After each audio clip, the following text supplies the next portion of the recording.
No. Good afternoon, everyone. I'm here in York County, Pennsylvania, and a collaboration between Catholic Harvest Food Pantry and LifePath Christian Ministries is going on right now. You can see behind me, there are actually over 250 volunteers here handing out Thanksgiving meal boxes to those in need in the community. And joining me now is Matt Carey with LifePath Christian Ministries and Chris Polick with Catholic Harvest Food Pantry. So I know this took a lot of organization. What time did you start today? This morning I started at 6, but the whole process started a couple of months ago. We've been saving boxes of corn and green beans and stuffing and everything else for a long time. So what is happening today and what is happening tomorrow? Okay. Well, this morning at 8 o'clock we packed 2,500 bags with all the trimming items in it. Has all the things that's on a typical Thanksgiving dinner, and we got done an hour earlier than we thought, so it took us about an hour and a half to get 2,500 bags packed. So at 10 o'clock we started taking clients through, which was an hour earlier than we had hoped, so the line's been moving along pretty well. And if someone is in need and they're seeing this, where is this happening and what are the hours? Well, the families that are picking up today, tomorrow we'll be delivering to people's homes that can't otherwise get here, whether they're handicapped or elderly. So that we do work with the pre-registration because this many families, we need to know in advance how much supplies that we need. So hopefully there'll be a waiting list, and hopefully we'll have some extras that we can help out.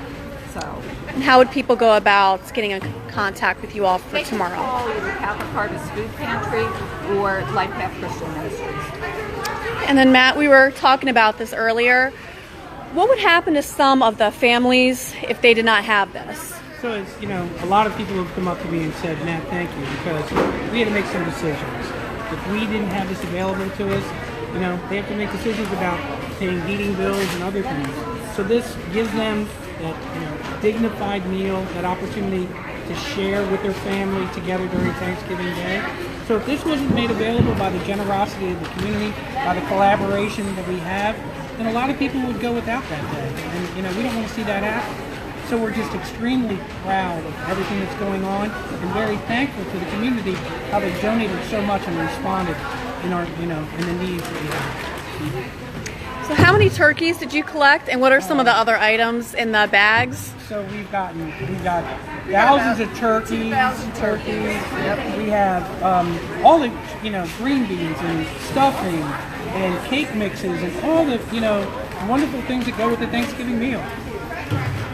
And how does it? The gravy. And the gravy. That's the fun part. Yeah, and all the desserts too. That's fun too. It is. And how does it make you feel to see all these people who are in need being able to come in here and get the supplies to have a Thanksgiving meal? Well, when you're out handing out turkeys or you're just able to greet them, you can just see how they're just so happy. It's a relief for them that they know that, hey, these guys are here. And when they go through it, you see a smile on their face. You're able to look in kids' eyes. Their eyes are just jubilant because they're able to come in and get this stuff. So we feel great, but in all honesty, I think the volunteers and the kids that we serve and the families feel really, really, really good about what's been going on. It's very rewarding. It's very rewarding. Yes. It's worth not doing my dishes for the last 4 days. So you have a stack of stuff to do. We're not getting any sleep. We're not getting any sleep. Yeah, we're all running on fumes right now. Well, I saw there's coffee here. That's right. Lots of it. And how does it make you feel to see more than 250 volunteers here? You know what? This time of year, volunteers like to be able to give back. So we've been very fortunate to have that many volunteers. And again, we probably have more that wanted to help, but we just didn't have a job for them. So next year we'll just have to expand the program. But we have a lot of other opportunities for volunteers, so reach out to both of the organizations. We have Christmas coming up. We're going to be doing things for the new year and the like. So there's always an opportunity to help, just not on this day. Yeah. We need help 365 days a year, not just 1 or 2. And Thanksgiving coming up, I assume you need some help with that. Absolutely. So reach out. We're going to be serving a meal on Thanksgiving Day, so we can always use volunteers there. But we also can use volunteers to continue to provide to our ministries. You know, the donations of food that we received today are great, but we have that ongoing need, like Chris said. So the ongoing support is really important to both of our ministries. Right. And we're both volunteer-driven organizations, Yes. so we depend on our volunteers. We really do. Yeah, really, contact us. Yeah. We'll find a place for you. Reach out to us all, please, like you do. Thank you. Well, thanks to both of you for joining us. Thanks, sir. And this story we are scheduled to go on late today because of football. So a short version should be on tonight at 7 or after the game. And the full story will be on at 11:30 or after the game. So have a fantastic day, everyone, and try to stay warm and dry.